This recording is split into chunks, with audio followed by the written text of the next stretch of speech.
이 미친 인간들아! 어지라고. Marry My Husband, drama Korea yang dibintangi oleh Park Min Young. Berfokus pada kisah balas dendam Kang Ji-won yang sedang sakit parah, di mana ia menyaksikan suaminya yaitu Park Min Hwan dan sahabatnya yaitu Jung Song Min berselingkuh. Hingga di suatu waktu Kang Ji-won mendapat kesempatan pergi ke masa lalu, di mana ia kembali ke 10 tahun yang lalu sebelum ia menikah dengan Park Min Hwan. Dengan kesempatan itulah Kang Ji-won lalu melakukan balas dendam terhadap suami dan sahabatnya itu, yang nantinya akan dibantu oleh bosnya yang bernama Yoo Ji-hyuk. Jadi, bagaimana kisah balas dendam Park Min Young? Yuk kita langsung aja ke episode yang pertama. Di awal episode, kita akan diperlihatkan oleh Kang Ji-won yang sedang sakit parah. Ia harus menjalani kemoterapi dengan ditemani oleh sahabatnya yaitu Jong Soo-min. Saat itu Soo-min terlihat begitu peduli pada Ji-won, di mana saat Ji-won sedang mengalami kondisi terpuruk sekalipun, yaitu menghadapi suami yang berselingkuh dan penyakit ganas yang mematikan yaitu kanker usus. Ji-won mengatakan jika dirinya sial dalam pernikahan, tetapi ia sangat beruntung memiliki sahabat seperti Soo-min. Saat sedang di kemo, Ji-won mengingat kembali kapan terakhir kali dirinya merasakan kebahagiaan, di mana saat itu adalah awal pernikahan, saat suami dan mertuanya masih bersikap baik padanya. Akan tetapi saat setelah menikah, ternyata di sanalah lautan derita itu datang, di mana sang mertua yang begitu red flag. Ia selalu mengomel karena Ji-won tidak kunjung memiliki keturunan. Tak hanya mertua Ji-won, ia juga memiliki suami yang begitu red flag, di mana ia tidak pernah membela sang istri saat ibunya ini mengomel. Dan ia pun juga menjadi beban untuk Ji-won karena ternyata ia memutuskan untuk resign dari pekerjaannya dan memilih fokus untuk mengikuti trading saham yang tidak jelas.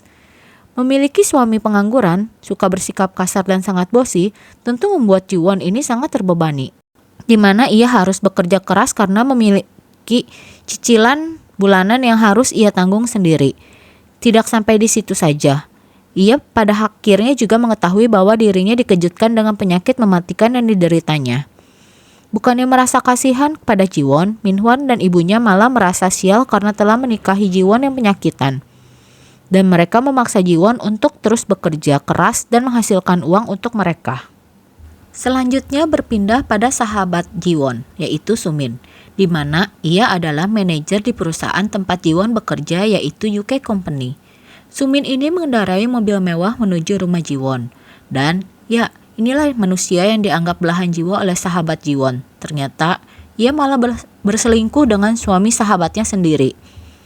Usai menjalani kemoterapi, Ji-won lalu diminta untuk menghubungi keluarganya karena ternyata Min Hwan belum membayar tagihan rumah sakit yang sudah dipersiapkan oleh Ji-won.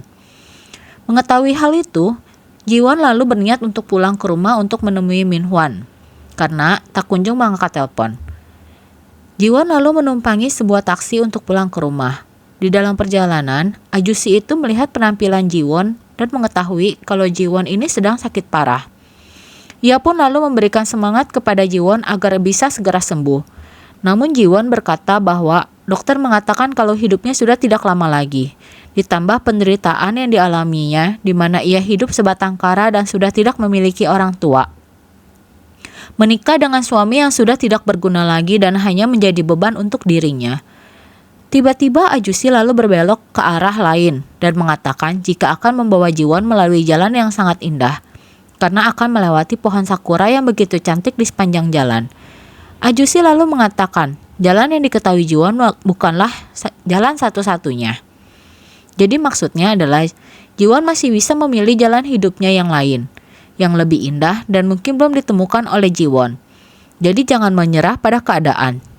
Jalani sampai akhir hingga nanti ia tahu bahwa jalan lain yang membawanya pada hal yang sangat indah nantinya. Hingga saat ia tiba di rumah, saat membayar tagihan taksi, ajusi ini malah menolak dan mengatakan kalau hari itu adalah hari terakhir ia sebagai supir taksi karena akan pensiun. Ajusi ini malah lalu meminta Ji-won menganggap itu sebagai uang saku dari ayah kepada anaknya. Tak lama sesampainya ia di rumah, Ji-won lalu membuka pintu kamarnya dan ia dikejutkan dengan perselingkuhan suami dan sahabatnya sendiri. Ji-won lalu mendengar jika ternyata suaminya telah mendaftarkan asuransi kematian Ji-won dan berharap Jiwon ini akan segera meninggal. Sangat menjengkelkan, bukannya merasa bersalah, Minhwan malah bersikap kasar kepada Jiwon. Dan di sana juga Sumin meminta Jiwon untuk mengerti, karena sebentar lagi juga Jiwon akan meninggal. Saat akan meluapkan rasa kesalnya kepada Sumin, tiba-tiba Minhwan ini datang dan mendorongnya hingga akhirnya ia terjatuh. Tertulis di sana tanggal 12 April 2023, Jiwon dinyatakan meninggal. Akan tetapi ternyata saat ia membuka mata, tiba-tiba semua telah berubah. Di mana saat itu Jiwon melihat Minhwan yang menyapanya. Ya, ternyata itu adalah kantor mereka, di mana dulu Jiwon dan Minhwan merupakan rekan kerja. Jiwon dan Minhwan menjadi pusat perhatian karyawan lainnya karena keributan itu. Hingga tak lama atasannya yaitu Yoo Ji-hyuk menghentikannya. Jiwon yang dilanda rasa bingung dengan situasi itu pun bercermin. Dan saat itu hampir terjatuh. Di sana bosnya yaitu Yoo Ji-hyuk pun menolongnya dari air panas yang mendidih. Karena sangat bingung, Jiwon akhirnya berlari keluar dan diikuti oleh Ji-hyuk. Di sana ia sadar ternyata saat itu waktu mundur ke tahun 2013, tepat 10 tahun sebelumnya. Ji-hyuk lalu mengantar Jiwon pulang dan memberikannya uang saku untuk membeli makanan hangat, karena tas Jiwon dan HP Jiwon masih tertinggal di kantor. Dan sesampainya di rumah, Jiwon lalu memeriksa tanggal kadaluarsa makanan yang ternyata benar saja. Saat ini, ia berada di tahun 2013.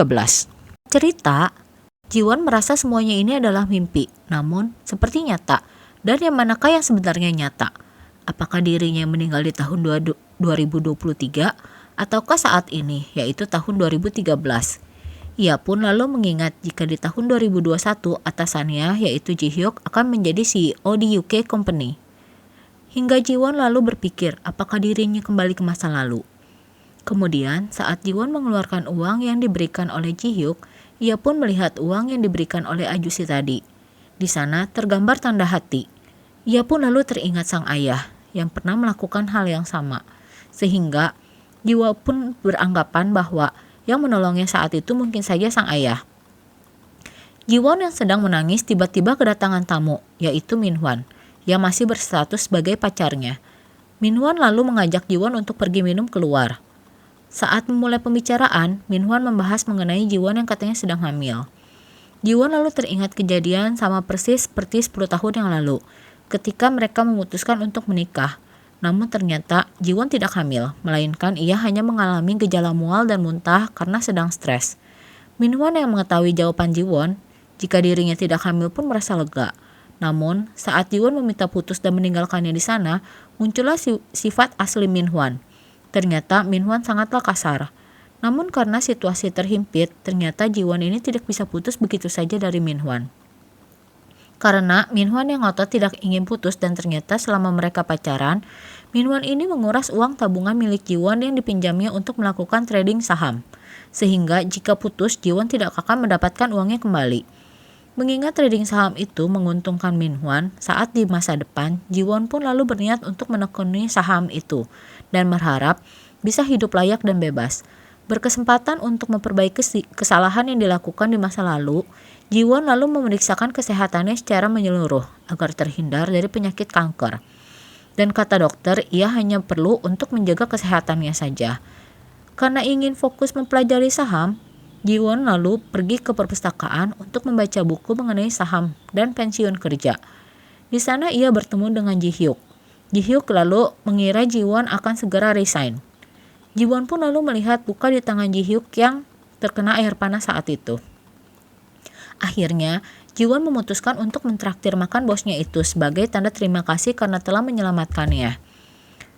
Saat itu Ji-hyuk menanyakan apakah Jiwon akan resign karena akan menikah. Dan ya, ternyata tahun itulah Minhwan memiliki rencana untuk menikahinya. Hingga tak lama Sumin menghubunginya. Karena Sumin merasa ada yang aneh terhadap Jiwon, kemudian setelah makan, mereka bersiap pulang. Jiwon melihat luka yang dimiliki oleh Ji-hyuk sama persis dengan luka yang dimiliki olehnya di masa depan, yang kini ternyata tidak ada lagi di tangannya. Singkat cerita, keesokan harinya Jiwon menghindari Minhwan di kantor. Hingga saat bekerja, Jiwon lalu membeli saham yang sedang naik.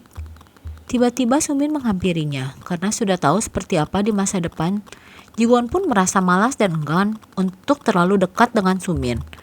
Mengetahui Jiwon ini terus menghindar, Minwan pun terus mencoba untuk mengejar Jiwon. Jiwon pun terjatuh dan terluka, dan di sana ia pun tersadar. Jika di masa lalu, ia juga terluka di tempat yang sama, walaupun dengan cara yang berbeda. Ketika kembali bekerja, Jiwon tiba-tiba mendapat pesan dari Minhwan yang mengatakan jika ia telah menjual sahamnya yang ada di Rosenthal dan membeli saham baru di tempat lain yang bernama TKU. Yang dimana ternyata, seingat Jiwon, di masa depan trading TKU ini adalah trading penipuan. Mengingat semua kejadian yang sama persis dari masa lalunya, membuat Jiwon ini tersadar jika apa yang terjadi akan tetap terjadi. Cuma saja hal itu bisa tergantikan seperti saat kejadian air panas yang tertumpah. Jika di masa lalu saat itu Jiwon yang terkena air panas karena panik mengira dirinya hamil, sedangkan saat ini air panas tumpah mengenai Ji-hyuk yang menolongnya saat akan terjatuh. Jadi intinya air panas itu akan tetap tertumpah dan terjadi.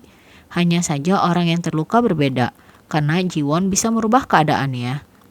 Karena sadar akan hal itu, Jiwon pun sadar jika ia bisa merubah nasibnya.